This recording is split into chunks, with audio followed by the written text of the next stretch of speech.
Voilà, donc on va passer aux oméga 3, ça vous va? Donc les oméga 3, là par contre, allez-y les oméga 3, allez-y. Faites-vous plaisir avec les oméga 3. Alors pourquoi les oméga 3 sont bons? Les oméga 3 existaient naturellement dans notre alimentation avant. C'est-à-dire, nos ancêtres n'avaient pas besoin d'y penser, c'était dans leur alimentation. Dès qu'on prend des aliments naturels, qu'on va chercher dans la nature, qu'on se fait soi-même, c'est riche en oméga 3. Mais comme maintenant les aliments sont transformés, voilà, il y a de moins en moins d'oméga 3 et de plus en plus d'oméga 6 et des huiles hydrogénées. Donc les oméga 3 sont devenus rares dans notre alimentation. Il y a des recherches qui montrent qu'on a 5 fois moins d'oméga 3 qu'avant-guerre. Donc on manque d'oméga 3. Et ces oméga 3 sont cruciales pour une bonne santé. Donc les oméga 3 vont être très utiles pour le bien-être des neurones, c'est-à-dire se sentir bien, se sentir épanoui. Voilà. Souvent quand il y a un problème de dépression, ça peut être une carence d'oméga 3. Donc pensez aux oméga 3 si on se sent dépressif, si on ne se sent pas bien. Les oméga 3 sont vraiment essentiels pour la peau, pour avoir une belle peau, pour éviter les eczémas, avoir une belle peau, pour pas que la peau soit trop sèche. Donc les oméga 3 sont vraiment très utiles pour la peau, avoir une belle peau.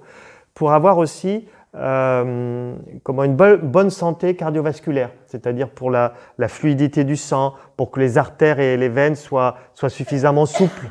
Donc les oméga 3 vont être importants. Les oméga 3 sont importants également pour la paroi intestinale. En fait, l'oméga 3 elle va être utilisée par la cellule pour sa paroi cellulaire. Donc tout ce qui est paroi, les oméga 3 vont améliorer tout ce qui est paroi. Donc la peau, les intestins, les vaisseaux. Oui, c'est ça, la surface. Ouais, les surfaces. Alors, où est-ce qu'on trouve les oméga 3 naturellement? Dans les noix. Les noix. Donc, il y a les oméga 3 végétales et les oméga 3 animales. Donc, on va faire les végétales si vous voulez. Donc, les noix, mais la noix française. D'ailleurs, j'ai un polycopier à vous donner. Ou je vous donnerai plus tard. J'ai un polycopier sur la noix. Les autres oléagineux? Non.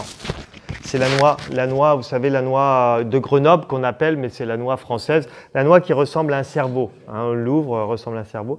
Donc 3-4 noix par jour et vous avez votre ration d'oméga 3 pour la journée. Et c'est différent, l'oméga 3 de protéines, ça n'a rien à voir. C'est totalement différent. Voilà. Donc les noix, 3-4 noix par jour et vous avez vos oméga 3. Ce qu'il faut savoir par rapport aux oméga 3, c'est que c'est quelque chose que le corps ne stocke pas. Donc c'est pour ça qu'il faut en penser à en apporter tous les jours.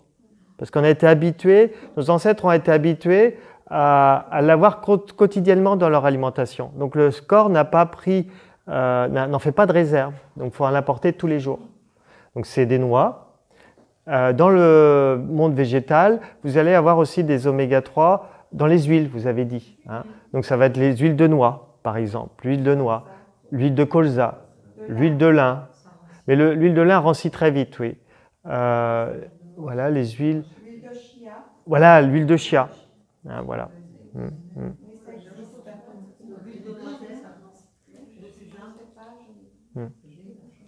Alors après, il y a une notion vraiment à comprendre pour l'oméga 3, c'est que l'oméga 3 se dénature très facilement dès qu'on le cuit. Donc dans les huiles, si elles ont été cuites, il n'y aura pas d'oméga 3. Donc l'huile de noix, il ne faut pas qu'elle ait goût grillé, il ne faut pas qu'elle soit jaune. Voilà, si elle est trop jaune, l'huile de noix doit être vraiment translucide. Donc si elle est trop jaune, c'est qu'elle a été chauffée.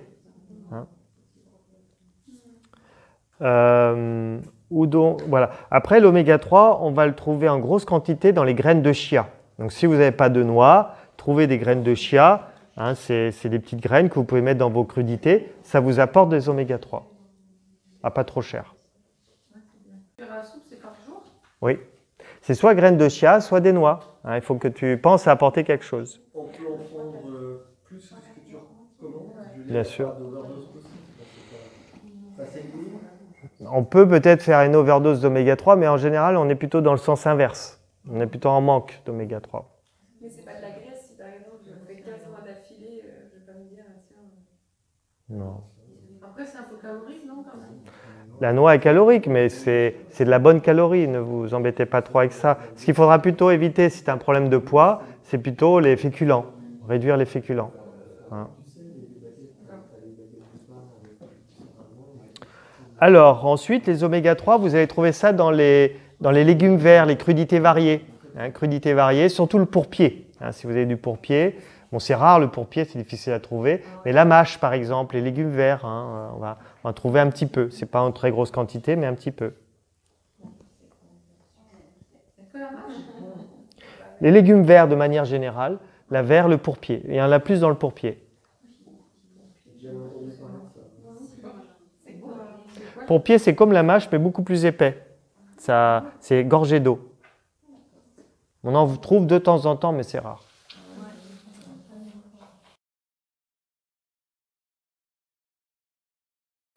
Les oméga 3 animales. Où est-ce qu'on trouve des oméga 3 dans le règne animal? Voilà, le jaune d'œuf, j'en ai parlé. Donc le jaune d'œuf, c'est un apport facile d'oméga 3, à condition, là, vraiment de respecter la règle au niveau d'achat des œufs. Il faut que ce soit des poules qui courent, des poules qui ont soit accès à graines de lin ou de l'herbe. Parce que sinon, vous allez avoir des jaunes d'œufs qui n'ont pas d'oméga 3. Et donc là, il ne faut pas les faire cuire le jaune. Vous faites cuire le blanc, mais pas le jaune. C'est pour ça que l'œuf coq est intéressant. L'œuf poché est intéressant.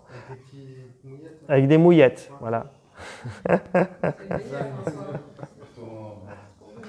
Voilà. Donc les œufs coqs, voilà les œufs coqs. D'ailleurs, vous faites comment la différence entre des œufs de coq et des œufs de poule?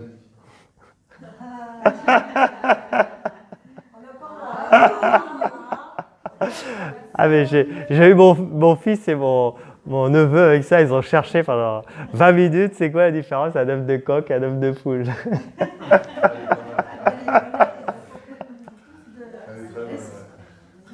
qu'il y en a dans les œufs de caille? Oui, et les œufs de caille, c'est très bon pour les allergies. Voilà.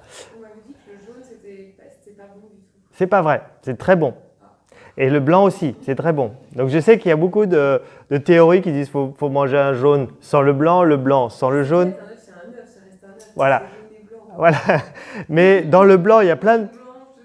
Dans le blanc, il y a plein de protéines, donc il faut prendre le... Sauf si vous avez une recette particulière mais, pour vos gâteaux, mais sinon, prenez l'ensemble de l'œuf. Hein. Donc le jaune est plein de lipides et aussi d'oméga 3. Vous avez de la vitamine B12, vous avez de la vitamine D3, la D3 dans voilà. Donc c'est intéressant quand même les œufs. Ah, pourquoi? Parce qu'on disait qu'il y avait du cholestérol. Voilà. C'est un corps gras saturé et on vous a fait peur avec tous les corps gras, avec la graisse animale, on vous a fait peur avec les œufs, parce que c'était gras. Mais en fait, aujourd'hui, on sait que le cholestérol, eh bien, ce n'est pas un ennemi, c'est un ami. Et donc, il ne faut pas essayer de faire baisser le cholestérol, au contraire. Le corps développe, du moins pour le corps, ça prend beaucoup d'énergie de fabriquer du cholestérol et il ne faut pas en faire baisser le cholestérol. Un excès de cholestérol peut être un signe de mauvaise hygiène alimentaire, donc de faire attention à son hygiène quand on a un excès de cholestérol, mais il ne faut pas prendre de statine et il ne faut pas se limiter en œufs, sauf à en avoir marre et à devenir allergique aux œufs. Mais sinon, les œufs ne sont pas nocifs pour la santé. Hein? Ce serait beaucoup 10 par jour, hein, mais tu peux en manger 2 par jour, 2 ou 3 par jour. Ouais. Oui, bah oui, c'est ce qu'on craint. On craint que les œufs qui sont riches en cholestérol donnent du cholestérol. Ouais, je crois que c'est ça. Hein. Après, à voir si ça fait mal au foie, il faudrait comprendre pourquoi. Ok, donc les œufs. Tu n'as pas d'oméga 3 parce que ça sera cuit. Comme l'œuf dur en fait. Oui, ça sera cuit. Donc tu pourras quand même avoir des protéines, mais tu n'auras pas les oméga 3. Là, on est sur le chapitre oméga 3. D'accord? Alors les oméga 3, vous les avez aussi dans les poissons bleus, hein, c'est-à-dire le saumon, le hareng, les sardines, les anchois. Mais là aussi, il faut que ça soit cru. Donc là aussi, il va falloir que vous fassiez des marinades. Donc des marinades dans du citron, du vinaigre, avec de l'ail, des oignons. Vous les crus, ben, vous pouvez, chez les poissonniers, ils vendent des fois des anchois marinés, déjà marinés. Ou dans les Biocoop, maintenant on trouve des anchois marinés. Mais sinon, vous le marinez vous-même, c'est plus économique. Marinez les anchois ou marinez les sardines. Et là, vous aurez les oméga 3. Hein. Mais les conserves, c'est pas bien. Non. Ben, il n'y a plus d'oméga 3. Puis après, le problème, c'est la boîte. Il faudrait mieux que ce soit des bocaux, des verres, du verre, que du métal avec plastique. Par contre, là aussi, la quantité. Parce que Si tu les digères bien, parce qu'après, des fois, c'est indigeste, ces aliments-là. Si tu les digères bien, ben, tu peux en prendre 100 grammes. Hein. 100 grammes, c'est beaucoup, mais ouais. Ça fait ton apport de protéines en même temps. Voilà à peu près pour... Alors, un autre apport d'oméga 3, c'est les huîtres. Hein. Si vous aimez, je sais que tout le monde n'aime pas, mais si vous aimez les huîtres, ça va vous apporter à la fois des oméga 3 et à la fois des minéraux. Hein. C'est très riche en minéraux. il faut qu'elle soit crue. Pour les oméga 3, oui. Pour les minéraux, non, tu peux les prendre cuites.